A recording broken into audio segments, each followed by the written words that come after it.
नमस्कार साथियों, आप सभी का स्वागत है एजुकेशन लाइन में। दोस्तों, राजस्थान बीएसटीसी परीक्षा 2023 के लिए हम राजस्थान जीके के अति महत्वपूर्ण प्रश्न पढ़ रहे थे।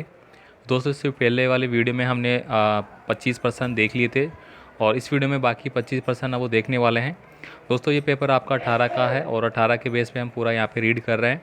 तो साथियों, आपसे रिक्वेस्ट होगी, चैनल पे आप नए हैं तो प्लीज़ चैनल को सब्सक्राइब जरूर रखें, वीडियो को लाइक कर दीजिए अच्छा लगे तो, और आपको कोई भी कमेंट है तो आप कमेंट मुझे कर सकते हैं।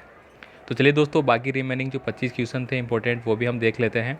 साथियों, आपसे रिक्वेस्ट करूंगा कि आप प्रीवियस ईयर के क्वेश्चन पेपर ज़रूर देखें, उनको ज़रूर पढ़ें एक बार, ताकि जो भी ऐसे क्वेश्चन है कि लगातार रिपीटेड होते रहते हैं तो वो आपको पता रहेंगे और आप इजीली उनको टिक कर पाएंगे एग्ज़ाम में। ठीक है, चलिए अपन स्टार्ट करते हैं। हमने 75 क्वेश्चन ऑलरेडी देख लिए थे, यानी कि यहाँ पे 51 से स्टार्ट होके ये 100 तक है।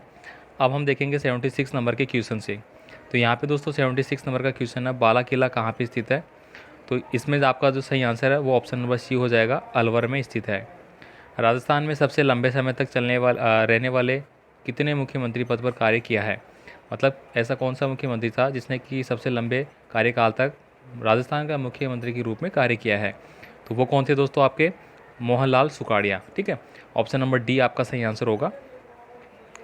दौलत राम सारण को राजस्थान में संबोधित किया जाता है, यह कहकर, उनको क्या कहकर संबोधित किया जाता है। अब ऐसे क्वेश्चनों में दोस्तों जैसे कि महात्मा, बाबूजी, राजा, तो यहाँ पे दोस्तों किसानों का मसीहा एक अलग ही दिख रहा है ना आपको। ये कंडीशन तब होती है जब आपको नहीं आ रहा है और आपको कुछ ऐसा ऑप्शन लगे कि या तो वो बहुत बड़ा है, ठीक है, एक्सप्लेशन उसका बहुत ज़्यादा हो रहा है, ऐसी कंडीशन में आप उनको टिक कर सकते हैं। ठीक है, तो ऑप्शन नंबर बी है। राजस्थान विकास पार्टी की स्थापना की थी, किसके द्वारा की गई थी ये इसकी स्थापना। तो ये की गई थी बूटा सिंह के द्वारा। तो ऑप्शन नंबर बी आपका सही आंसर है। 14वीं राजस्थान विधानसभा के सभापति कौन है। तो दोस्तों 14वीं जो राजस्थान विधानसभा थी उसके सभापति कौन थे ये पूछ लिया गया है। तो 80 नंबर में आपका ऑप्शन नंबर सी हो जाएगा, कैलाश मेघवाल। राजस्थान में वर्षा का समय कितनी बार होता है। तो कितनी बार होता है, ये होता है आपका 2 बार। नेक्स्ट देखिए, इंदिरा गांधी नहर की आवश्यकता हुई है। तो इंदिरा नहर की जो आवश्यकता है वो क्यों हुई है, पानी के अभाव के कारण। किसी भी नहर की बात करें, किसी तालाब की बात करें या किसी भी चीज़ की, इस प्रकार की कुआ बावड़ी की, तो वो क्यों उसकी आवश्यकता पड़ती है, पानी के चक्कर में, पानी के अभाव में। ठीक है, तो ये आपका सही आंसर हो जाता है यहाँ पे। नेक्स्ट देखिए, आपका 83 नंबर का क्वेश्चन है, लूनी नदी का उद्गम स्थान किस ज़िले में है। यानी कि लूनी नदी है वो कहाँ से निकलती है।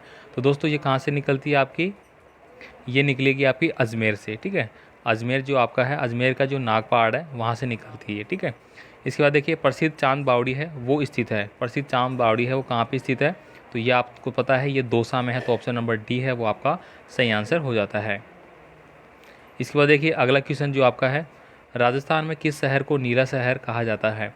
तो नीला शहर किसको कहा जाता है, जोधपुर को कहा जाता है। तो ऑप्शन नंबर सी है वो आप टिक कर लेंगे यहाँ पे। गार्डन बड़ा बाग स्थित है। दोस्तों गार्डन बड़ा बाग के नाम से जो स्थित है वो कहाँ पे है, जैसलमेर में, भीलवाड़ा, झालावाड़ या फिर हनुमानगढ़। तो ये आपका जैसलमेर में है। तो ऑप्शन नंबर ए आपको टिक करना है। विजय सिंह पथिक राजस्थान के स्वतंत्रता सेनानी, उन्होंने एक समाचार पत्र निकाला जो इस नाम से जाना जाता है। तो सीधा सीधा पूछ लिया गया है कि विजय सिंह पथिक के द्वारा चलाया गया समाचार पत्र कौन सा है। तो वो आपका केसरी सिंह, राजस्थान केसरी हो जाएगा, सॉरी, राजस्थान केसरी। इसके बाद देखिए, अगला है, हबीब तनवीर की फिल्म चरणदास चोर राजस्थान के किस लेखक के द्वारा लिखी गई थी। तो इसमें दोस्तों विजयदान देता आपका सही आंसर हो जाएगा, ऑप्शन नंबर सी। आगे देखिए, राजस्थान में निम्न में से किसे पद्म विभूषण से सम्मानित किया गया है। तो किसको किया गया है दोस्तों, तो ये आपका सही आंसर हो जाएगा, नरेश चंद्र को, ऑप्शन नंबर डी। 90 नंबर का क्वेश्चन देखिए यहाँ पे, कमलेश नागरकोटी भारत अंडर 19 के विश्व कप में खेला है। तो ये किस वर्ष में खेला था इन्होंने, तो ये 2018 में खेला था। ठीक है, इसके बाद देखिए, राजस्थान के शुष्क रेगिस्तान में अपनी अंतर्राष्ट्रीय सीमा साझा करता है किसके साथ। तो दोस्तों शुष्क क्षेत्र यानी कि जो पश्चिमी राजस्थान है, ठीक है, कौन सा है, पश्चिमी जो राजस्थान है वो किसके साथ लगा हुआ है, हमारा पाकिस्तान के साथ लगा हुआ है। यही क्वेश्चन आपको पूछा गया है, तो आपको यहाँ पे सी पे टिक कर देना है। अगला प्रश्न देखिए, उत्तरी अरावली क्षेत्र में राजस्थान का निम्न जिला सम्मिलित है। उत्तरी अरावली क्षेत्र की बात की गई है। दोस्तों अरावली श्रृंखला के बारे में आपने पढ़ा है, कम्युनिटी पोस्ट में भी दोस्तों मैंने प्रश्न पूछा था कि सबसे ओल्डेस्ट जो श्रृंखला है वो कौन सी है। तो वो हमारी यही है, अरावली पर्वत श्रृंखला। ठीक है, विश्व में सबसे पुरानी है एक तरीके से। ठीक है, अब यहाँ पे दोस्तों पूछा गया है कि अरावली क्षेत्र राजस्थान में किस जिले से संबंधित है, उत्तर की बात की गई है। तो उत्तर में कौन सा है हमारा, तो 92 में आपका ऑप्शन नंबर ए हो जाएगा दौसा। पंचायती राज व्यवस्था का आरंभ भारत में राजस्थान के नागौर के किस वर्ष में हुआ, यानी कि नागौर जिले में हुआ था। अब यहाँ पे दोस्तों इस प्रश्न को अगर आप पढ़ते हैं अच्छे से, ठीक है, तो देखिए पंचायती राज व्यवस्था है वो राजस्थान में स्टार्ट हुई थी सबसे पहले। अब राजस्थान में भी कहाँ पे हुई थी, नागौर में हुई थी। अब नागौर में भी कौन सी सन में हुई थी, तो 1959 में हुई थी। ऑप्शन नंबर बी आपका सही आंसर है। तो यहाँ पे अगर आप किसी भी पर्सन को पढ़ते हैं तो उसको अच्छे से पढ़े, उसी पर्सन से दोस्तों 1-2 पर्सन निकल के आ जाते हैं। बीच में दोस्तों मैं आपसे फिर से रिक्वेस्ट करूँगा, आप चैनल पे नए हैं तो प्लीज़ चैनल को सब्सक्राइब जरूर रखें, और आपका कोई भी कमेंट आप मुझे कमेंट कर सकते हैं। पेपर की PDF फाइल अब दोस्तों आपको व्हाट्सअप टेलीग्राम ग्रुप से मिल जाएगी, वहाँ से आप डाउनलोड कर सकते हैं। मीना समुदाय का परंपरागत नेता इस नाम से जाना जाता है, तो वो किस नाम से जाना जाता है, पटेल नाम से जाना जाता है। ऑप्शन नंबर ए आपका सही आंसर है। राष्ट्रीय राजमार्ग संख्या 8 जो दिल्ली को मुंबई से जोड़ता है, राजस्थान से गुजरता है, ये राजस्थान को कितने किलोमीटर है, मतलब जो राजमार्ग संख्या 8 दी गई है ये दिल्ली मुंबई को जोड़ता है, तो राजस्थान में इसका कितना क्षेत्र है, कितना किलोमीटर राजस्थान में इंक्लूड है इसका, ठीक है। तो 95 का जो क्वेश्चन है उसमें आपका ऑप्शन नंबर सी हो जाएगा, लगभग 688 किलोमीटर, ठीक है।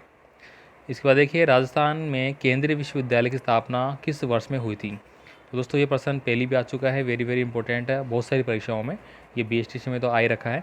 तो 2009 में हुई थी, 96 में आपका ऑप्शन नंबर हो जाएगा सी, 2009 में।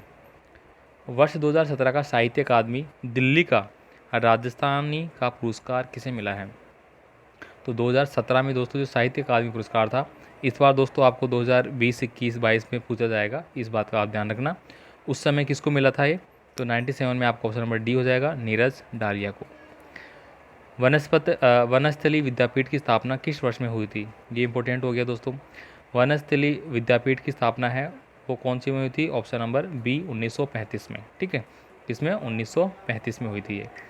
99 नंबर का क्वेश्चन देखिए यहाँ पे, राजस्थान मानवाधिकार आयोग की पहली महिला अध्यक्ष कौन थी। वेरी वेरी इंपॉर्टेंट क्वेश्चन हो गया, और ये BSTC नहीं और भी एग्जाम की अगर आप कोई तैयारी कर रहे हैं तो वहाँ के लिए भी इम्पोर्टेंट है। इसका सही answer option number A, Kanta Kumari Bhatnagar. Last प्रश्न देखिए दोस्तों यहाँ पे, राजस्थान की प्रथम महिला मुख्य सचिव कौन थी। तो दोस्तों कौन थी वो, तो वो आपका हो जाएगा खुशहाल सिंह, ऑप्शन नंबर बी। तो यहाँ पे दोस्तों पूरा हमने राजस्थान GK का पोर्शन पढ़ लिया है। इसके अलावा दोस्तों अगर हम बात करें तो यहाँ पे देखिए ये पूरा राजस्थान का तो हमने पढ़ लिया है, ये देखिए। इसके अलावा देखिए यहाँ पे हिंदी वाले भी है, ठीक है, हिंदी का हो गया आपका, रीजनिंग वगैरह हो गए, सारे सेक्शन दोस्तों आपको PDF फाइल है वो मिल जाएगी, जहाँ पे आप अपनी तैयारी कर सकते हैं। और तो दोस्तों थोड़े से सेशन में हम राजस्थान का GK रखेंगे, उसके बाद फिर हम आपका रीजनिंग वगैरह है वो हिंदी वगैरह है उनको भी सोल्व करा देंगे प्रीवियस ईयर पेपर को, ताकि आपको सब कुछ क्लियरफाई समझ में आ जाए। मिलते हैं अगले वीडियो में अगले पेपर के साथ, तब तक के लिए ऑल द बेस्ट, जय हिंद।